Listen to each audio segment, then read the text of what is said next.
Money or family? Choose now. The man's voice was sharp, cold like ice. Ade's heart banged in his chest. His hands shook hard. The air smelled bad. I cannot. Ade's voice cracked. His throat felt tight like he wanted to cry. Then stay poor, the man's word cut like a knife. Stay a nobody or take this chance. The world will know your name. Ade's knees staggered. His head felt dizzy. But my sister, my girlfriend. His voice was weak. The man leaned in. His eyes burned. They are your chains. Cut them off or lose everything. Now, the man's voice boomed. Ade sucked in a sharp breath. This was it. Money or family? Life or death? Choose. Once upon a time, Ade had a simple life. He lived with his sister Lara and dreamed of becoming a big musician. But life had never been kind to him. Ade's parents died in a car crash when he was just 10 years old. Lara, who was 6 years older than him, had to take care of him. She gave up her own dreams to make sure Ade had food to eat and a place to sleep. I will take care of you, Ade, Lara always said. You will never be alone. Lara worked hard, teaching at a small school during the day and selling snacks at night. She always smiled, but Ade knew how tired she was. Ade loved music more than anything. He sang every chance he got. At home, on the street, at school. One day, I will be famous, he told Lara. I will buy you a big house. You will never have to work again. You will make it, Ade, Lara said, ruffling his hair. But don't forget where you came from. Ade's love for music grew stronger. He wrote songs in his small notebook, dreaming of the day he would record them. But being an upcoming musician in Nigeria was not easy. Ade sang at small shows. All he got was applause. He posted his songs online, but not many people watched. Sometimes, it felt like giving up. Amaka was his girlfriend, and she always believed in him, even when he did not believe in himself. Amaka was his biggest fan. She clapped the loudest at every show and shared the songs with everyone she knew. One day, after a show, Amaka walked up to him. She smiled and hugged him tight. Don't worry, Ade, she said. You will make it. You just need one big chance. But the struggles did not end. Rent was always due. Lara worked too hard, and Ade's dreams seemed further away every day. One night, Ade went to a party with his friend, Tunde. The house was big, with bright lights and shiny cars outside. Inside, the music was loud, and people wore fancy clothes. Tunde smiled and said, This is the life, Ade. This could be you. Ade laughed and said, Haha, maybe in my next life. Tunde then took him to meet a man who could help him become famous. This is the man who can make you big, Ade, Tunde said. Ade felt excited but nervous. He did not know what would happen next, but he knew this could be the start of something big. Tunde led Ade to a tall man sitting in a big chair. The man wore shiny gold chains, and his smile looked nice, but there was something about it that made Ade feel a little scared. This is Big Tayo, Tunde said. He is the head of the biggest record label in town. Big Tayo stood up, looking at Ade with sharp eyes. I hear you sing, he said. You've got talent, but talent alone won't take you far. You need connections. You need power.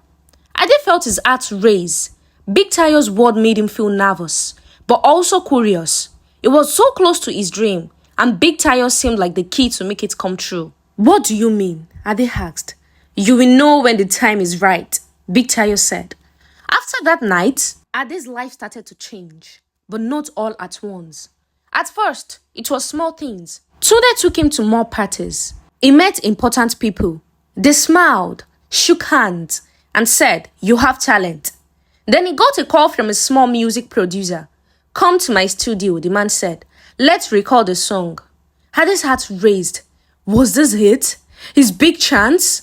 He recorded his song, and soon people started listening. Not millions, but more than before. His name was spreading. Tunde grinned. You see, I told you.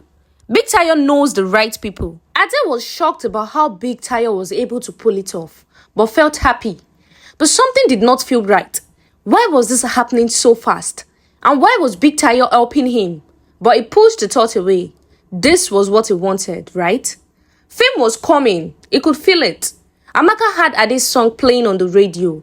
Her eyes lit up with joy. "It is happening," she shouted, throwing her arms around him. "Your dreams are finally coming true." Ade smiled, but his hands felt sweaty. This was all happening so fast. Lara, standing in the doorway, watched him closely. "Where is all this coming from, Ade?" she asked. Ade looked away.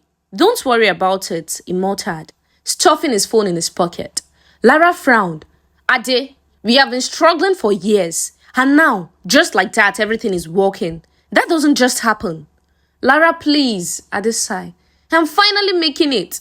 Lara stepped closer, her voice softer now. "Fame is not everything, Ade. Be careful, please." Ade forced a smile, but inside, doubt twisted his stomach. Was Lara right to worry? One day, Big Tayo called Ade. "The boss wants to see you," his bodyguard said. Ade hesitated. He did not want to go back to that room, but he could not say no. When he arrived, Big Tayo was waiting for him. "Are you ready to pay the price?" the man asked. "What price?" Ade asked, his voice shaking. "You must lose something to gain everything. The fame, wealth, power. They come at a cost. You have to pay." Ade felt nervous. "What do I have to do?" Big Tayo grinned. "You will see. Just know, once you start, there is no turning back." Ade's chest tightened, but he nodded. He wanted this. He needed this. Big Tayo smiled. "Good. Welcome to the real world." Things started to change fast. Ade's song got played on the radio. He was invited to big shows. People recognized him. Lara sat on the bed, scrolling on her phone. Then she screamed. "Ade! Ade!" Ade rushed in. What? What happened?" "Your song! It is everywhere. People love it." She jumped up, waving her phone. "Look, thousands of likes, comments. Big people are sharing it." Ade grabbed the phone. His name, his face, his song is everywhere. Lara hugged him tight. I told you, Ade. You made it." Ade smiled, but his chest felt tight. The next night, Big Tayo called Ade. "The boss wants to see you," he said. Ade felt nervous, but he went anyway. The room was bright, and the man was sitting behind a big desk. He smiled, but his smile did not feel warm. "Are you ready to pay the price?" the man asked. Ade's heart started beating fast. "What price?" he asked, his voice shaky. The man looked at him carefully. "You want fame, money, and power, right?" he asked. "But you can't have it without paying a price. You have to lose something." Ade felt a cold feeling in his stomach. "Lose something?" he repeated. The man leaned forward. "Your family. They will hold you back. If you want everything, you have to let them go. You have to choose." Ade's hand started to shake. I don't know." The man's eyes were cold. "You want to be someone? You cannot have both. You choose money or family." Ade sat there, his heart pounding. He thought about all the good things happening. His songs were being heard. People knew his name. He was starting to feel important. He liked the feeling of being special, of having people clap for him. It made him feel proud. But then he remembered Lara. She always took care of him. She worked so hard for him. And Amaka, his girlfriend, always cheered for him, believing in him. Could he really let them go for fame? His mind was confused. He wanted everything. Fame, money, power. But he did not want to hurt the people who loved him. Everything you want can be yours. But once you enter, no going back. The boss face turned red. "Choose now," he shouted, his voice loud and angry. "Money or family, which one?" Ade felt like his heart was raising in his chest.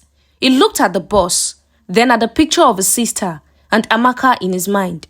He could not think straight. "Choose," the boss yelled again. I choose fame and wealth." Ade screamed. His voice cracked, but he said it. Fame and wealth. The boss smiled. "Good choice," he said. But Ade did not feel good. He felt scared. The boss laughed and he made Ade's stomach turn. "Now it is time to give you fame and wealth," the boss said. Ade's hand shook. What had he done?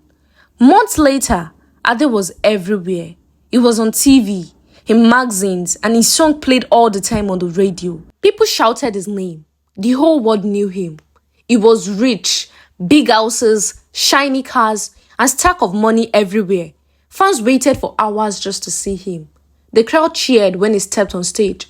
He sang in big concerts with thousands, even billions of people watching. Ade, Ade, they screamed. The lights flashed, the music roared.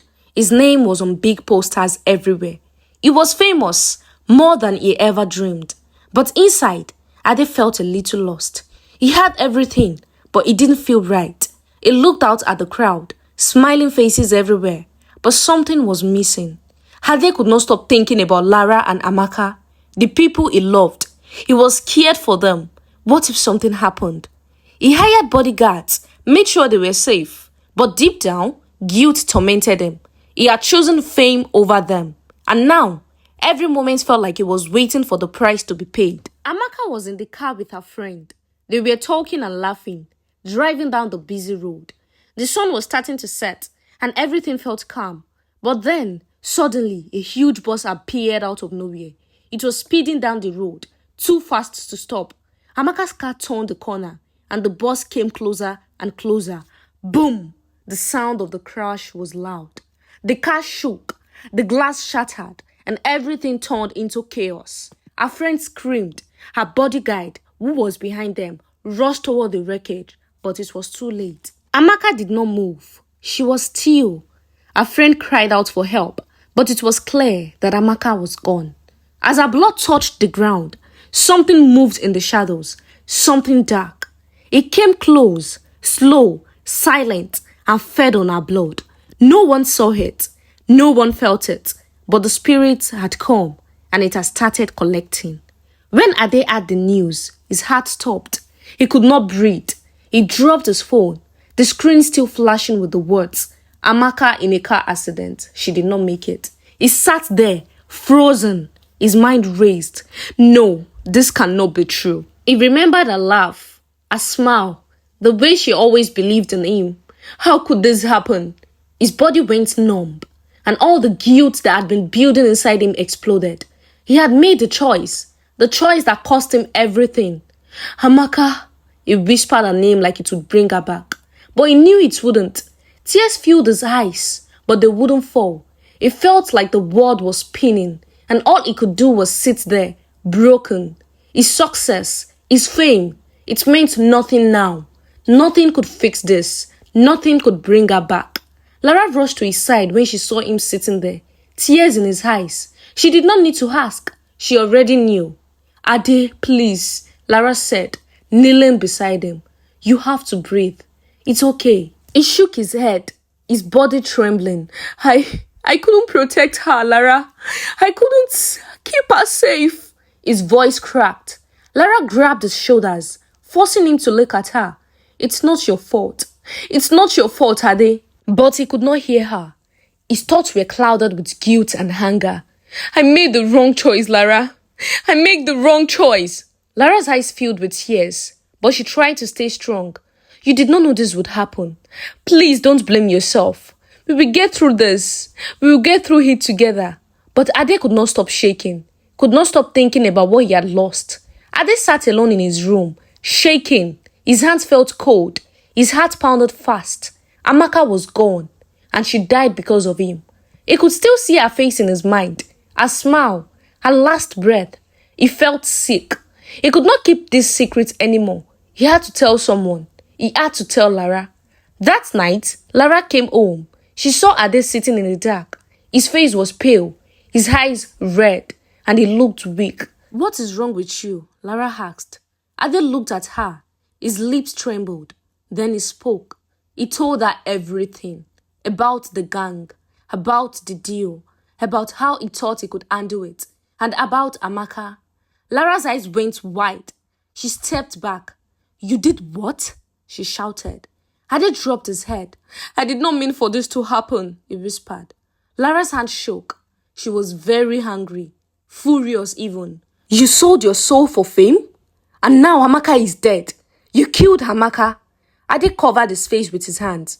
I am sorry, he said. Lara took a deep breath, trying to calm herself. Sorry? Ade, you put us in danger. They will come for us too. Ade looked up. That's why we need to leave, he said. We need to run. They have people everywhere. We need to go far away. Lara folded her arms. She was not ready to forgive him, but she knew he was right. They had to leave. The next day, Ade and Lara started planning. Ade made calls. He got fake passport. He arranged a flight. By this time tomorrow, we will be far away, Ade said. Lara still did not trust him. She was still very hungry, but she knew they had no choice. They packed their bags. They destroyed their phones. They could not leave any trace. Ade even told Lara to wear a wig so she wouldn't be recognized. Are you sure this will work? Lara asked. Ade nodded. We just have to be careful. They stepped out of the house, bags in hand, hearts pounding. But then, bang, the door burst open. 5 men walked in, the gang. Big Tayo stood in the middle, smiling. Going somewhere? Ade's stomach dropped. His hands turned cold. They had been caught. How did you know? Ade stammered. Big Tayo laughed. Ha ha ha. Did you really think we wouldn't watch you? He pointed to the ceiling. Ade's eyes followed. There, hidden in the corner, was a small camera. They had been watching everything. Before Ade could react, 2 men grabbed Lara and she screamed, kicked, fought, but they were too strong. Ade! She screamed. No, please. Ade rushed forward, but someone hit him hard. He fell to the ground. Big Tayo crouched beside him. You did not pay the price, so we are taking her forcefully instead, he whispered. Ade's head spun. His vision blurred. He watched as they dragged Lara away. Then he blacked out. Ade woke up a few minutes later, his head still hurting, his heart raised. Lara was gone. No, he whispered. Then he remembered. He has placed a tracker in her necklace. Ade jumped up and checked his phone. The tracker was still working. He could see Lara's location. He wasted no time. He grabbed his phone and called his bodyguard. Called the police, he shouted. Meet me at this location. His bodyguard did not ask questions. Yes, sir. Ade grabbed his car keys. He ran outside. He had no plan, only one goal, to get Lara back. He jumped into his car, started the engine and sped off, faster than he had ever driven before. Ade followed the tracker and he led him to an old warehouse. The place was dark and quiet. His heart pounded. Was Lara inside? The police were on their way, but Ade could not wait. He had to act now. He stepped inside, hiding behind the shadows. He saw them, Big Tayo and his men. Lara was tied to a chair. She looked scared, but alive. Big Tayo pulled out a gun. He aimed it at Lara, and Ade got there just in time. He pulled out his gun to protect his sister. Lara was tied to a chair. She looked scared and weak. Big Tayo turned and smiled. A wicked, cold smile. You should have just listened, Ade, he said. Ade shouted, let her go. But Big Tayo did not move. He walked slowly toward Ade. You still don't understand, do you? He said. Ade was shaking. He thought if he gave himself up, they would stop.